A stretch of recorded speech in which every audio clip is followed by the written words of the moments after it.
पंडित हृदयनाथ अयोध्या के एक सम्मानित पुरुष थे। धनवान तो नहीं लेकिन खाने पीने से खुश थे। कई मकान थे, उन्हीं के किराए पर गुजर होता था। इधर किराए बढ़ गए थे, उन्होंने अपनी सवारी भी रख ली थी। बहुत विचारशील आदमी थे, अच्छी शिक्षा पाई थी, संसार का काफ़ी तजुर्बा था, पर क्रियात्मक शक्ति से वंचित थे, सब कुछ न जानते थे। समाज उनकी आंखों में एक भयंकर भूत था जिससे सदैव डरना चाहिए। उसे जरा भी रुष्ट किया तो फिर जाने की खैर नहीं। उनकी स्त्री जागेश्वरी उनका प्रतिबिंब, पति के विचार उसके विचार और पति की इच्छा उसकी इच्छा थी। दोनों प्राणियों में कभी मतभेद न होता था। जागेश्वरी शिव की उपासक थी, हृदयनाथ वैष्णव थे। दोनों धर्मनिष्ठ थे, उससे कहीं अधिक, जितने सामान्यत शिक्षित लोग हुआ करते हैं। इसका कदाचित ये कारण था कि एक कन्या के सिवा उनके और कोई संतान न थी। उनका विवाह 13वें वर्ष में हो गया था और माता पिता की अब यही लालसा थी कि भगवान इसे पुत्रवती करें तो हम लोग नवासे के नाम अपना सब कुछ लिख लिखाकर निश्चित हो जाएं। किंतु विधाता को कुछ और ही मंजूर था। कैलाश कुमारी का अभी गौना भी न हुआ था। वह अभी तक ये भी न जानने पाई थी कि विवाह का आशय क्या है कि उसका सुहाग उठ गया। वैधव्यों ने उसके जीवन की अभिलाषाओं का दीपक बुझा दिया। माता और पिता विलाप कर रहे थे, घर में कोहराम मचा हुआ था, पर कैलाश कुमारी भौचक की हो होकर सबके मुंह की ओर ताकती थी। उसकी समझ में यह न आता था कि ये लोग रोते क्यों हैं। माँ बाप की इकलौती बेटी थी। माँ बाप के अतिरिक्त वह किसी तीसरे व्यक्ति को अपने लिए आवश्यक न समझती थी। उसकी सुख कल्पनाओं में अभी तक पति का प्रवेश न हुआ था।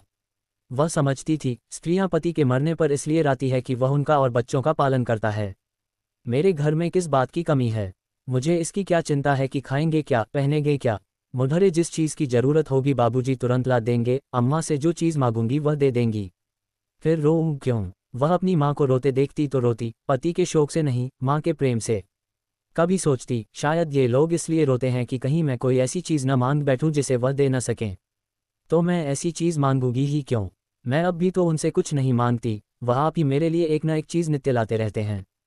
क्या मैं अब कुछ और हो जाऊंगी। इधर माता का यह हाल था कि बेटी की सूरत देखते ही आंखों से आंसू की झड़ी लग जाती। बाप की दशा और भी करुणाजनक थी। घर में आना जाना छोड़ दिया, सिर पर हाथ धरे कमरे में अकेले उदास बैठे रहते।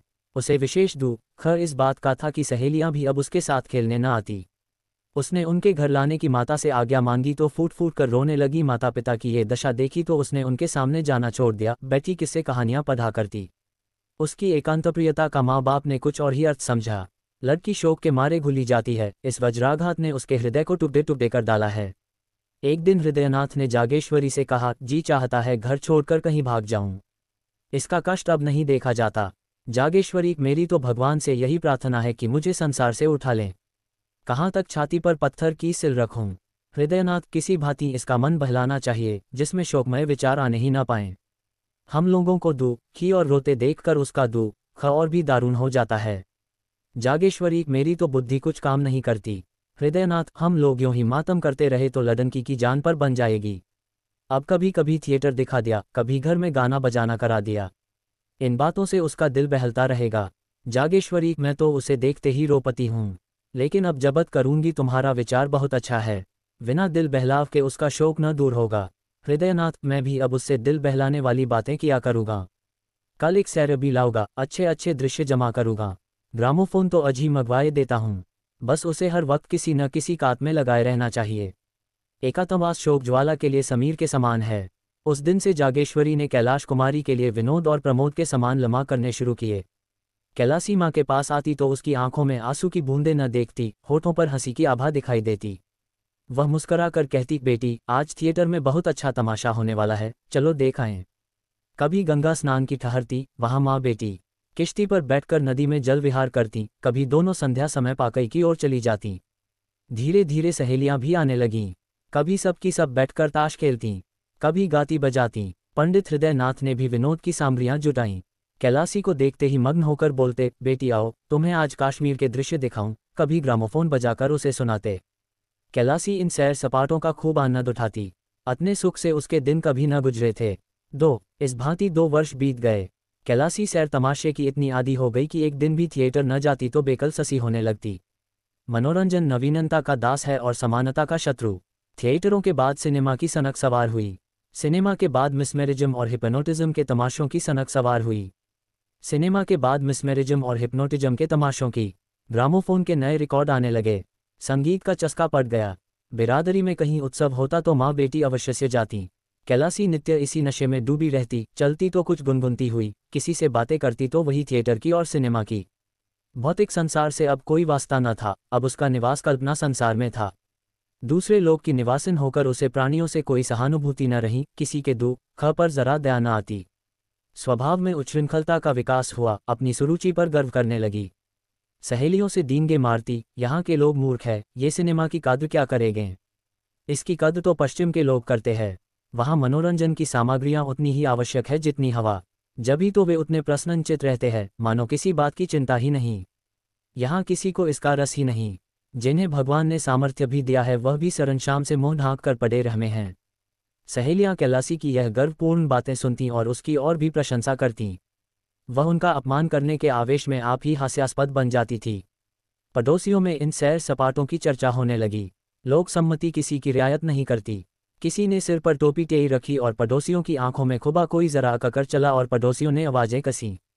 विधवा के लिए पूजा पाठ है, तीर्थ व्रत है, मोटा खाना पहनना है, उसे विनोद और विलास, राग और रंग की क्या जरूरत।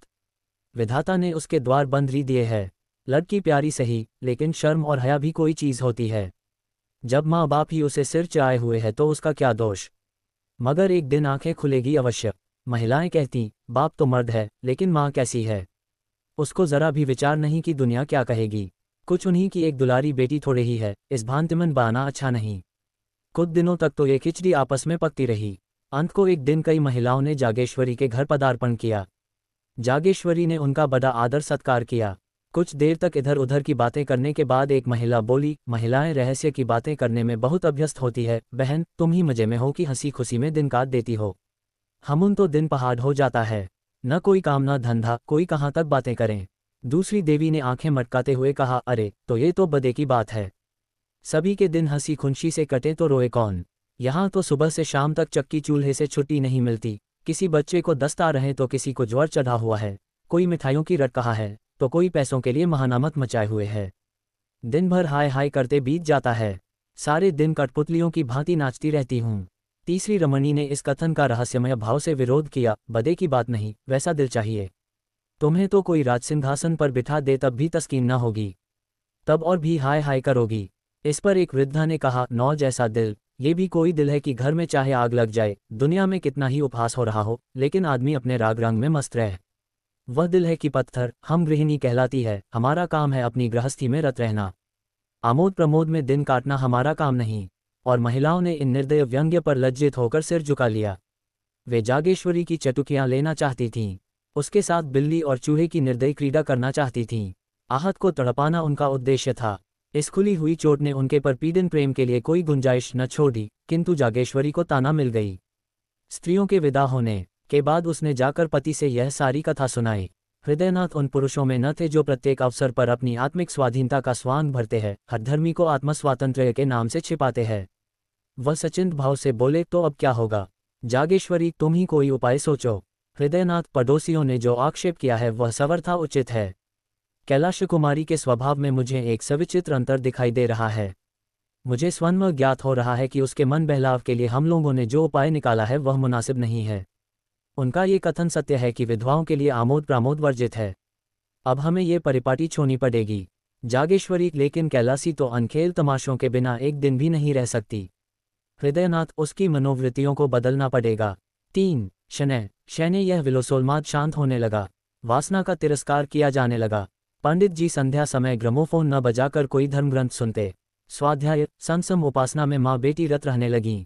कैलासी को गुरु जी ने दीक्षा दी। मोहल्ले और बिरादरी की स्त्रियां आईं। उत्सव मनाया गया। माँ बेटी अब किश्ती पर सैर करने के लिए गंगा न जाती, बल्कि स्नान करने के लिए मंदिरों में नित्य जातीं। दोना एकादशी का निर्जल व्रम रखने लगीं। कैलासी को गुरुजी नित्य संध्या समय धर्मोपदेश करते। कुछ दिनों तक तो कैलासी को यह विचार परिवर्तन बहुत कष्टजनक मालूम हुआ, पर धर्मनिष्ठा नारियों का स्वाभाविक गुण है। थोड़े ही दिनों में उसे धर्म से रुचि हो गई। अब उसे अपनी अवस्था का ज्ञान होने लगा था। विषय वासना से चित्त आप ही आप खींचने लगा। पति का यथार्थ आशय समझ में आने लगा था। पति ही स्त्री का सच्चा पथ प्रदर्शक और सच्चा सहायक है। पतिविहीन होना किसी घोर पाप का प्रायश्चित है। मैंने पूर्व जन्म में कोई अकर्म किया होगा। पतिदेव जीवित होते तो मैं फिर माया में फंस जाती। प्रायश्चित कर अवसर कहाँ मिलता। गुरुजी का वचन सत्य है कि परमात्मा ने तुम्हें पूर्व कर्मों के प्रायश्चित का अवसर दिया है। वैधव्य यातना नहीं है। जीवोद्धार का साधन है। मेरा उद्धार त्याग, विराग, भक्ति और उपासना से होगा। कुछ दिनों के बाद उसकी धार्मिक वृत्ति इतनी प्रबल हो गई कि अन्य प्राणियों से वह पृथक रहने लगी। किसी को न छूती, महरियों से दूर रहती, सहेलियों से गले तक न मिलती, दिन में 2-2 3-3 बार स्नान करती, हमेशा कोई न कोई धर्म ग्रंथ पढ़ा करती। साधु महात्माओं के सेवा सत्कार में उसे आत्मिक सुख प्राप्त होता।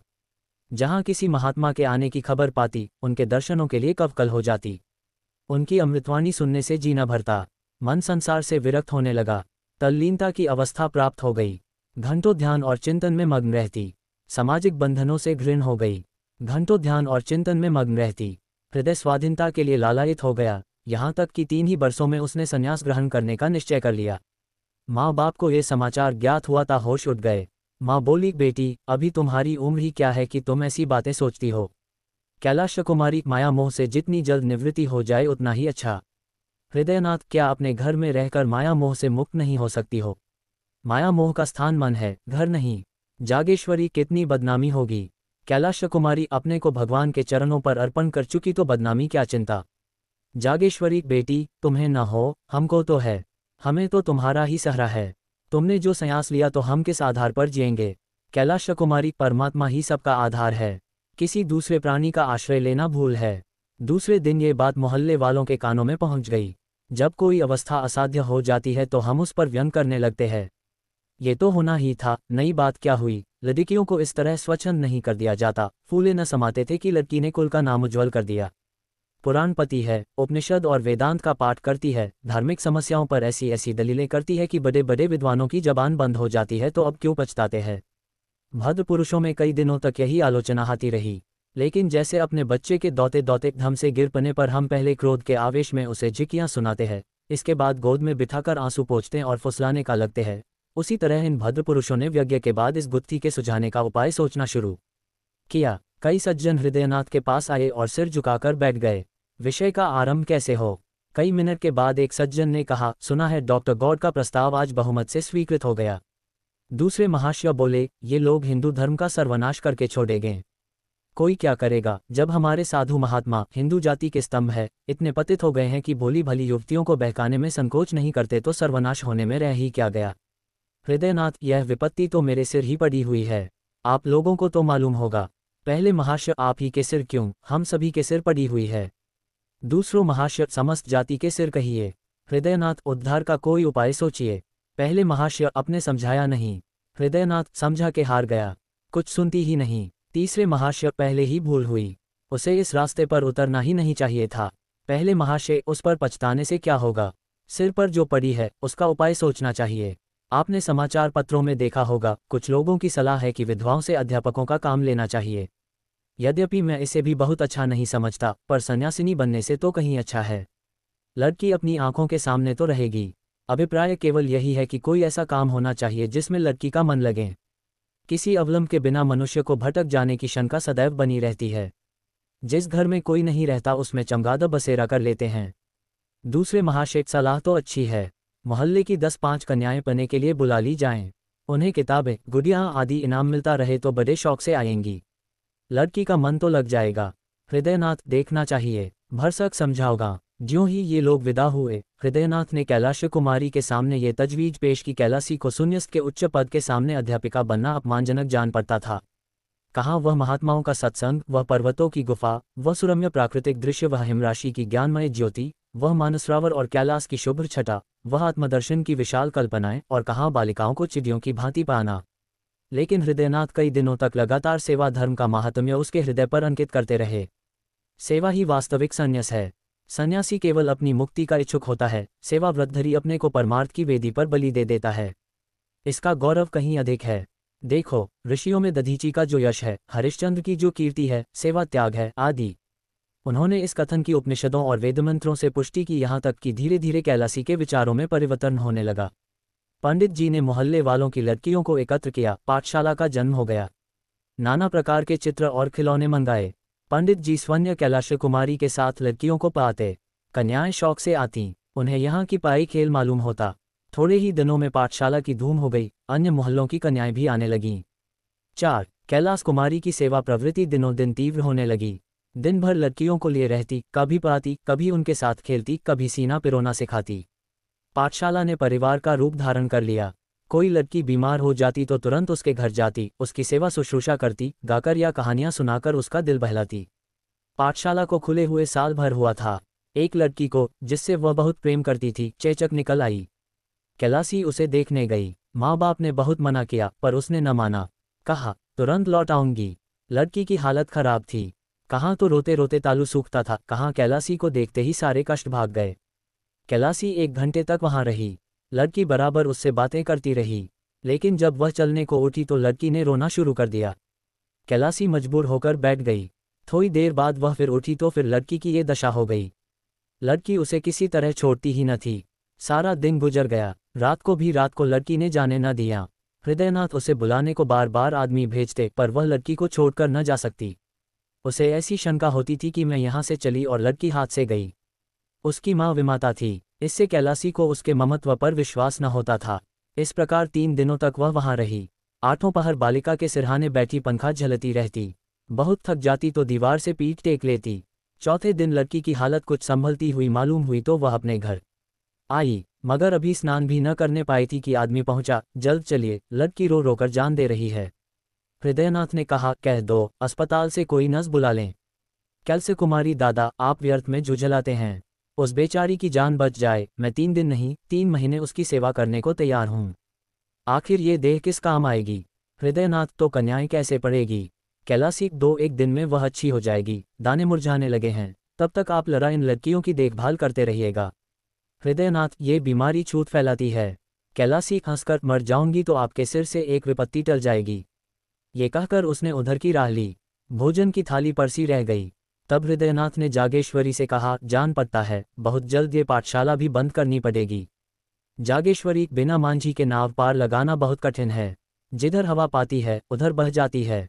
हृदयनाथ, जो रास्ता निकालता हूँ वही कुछ दिनों के बाद किसी दलदल में फंसा देता है। अब फिर बदनामी के समान होते नजर आ रहे हैं।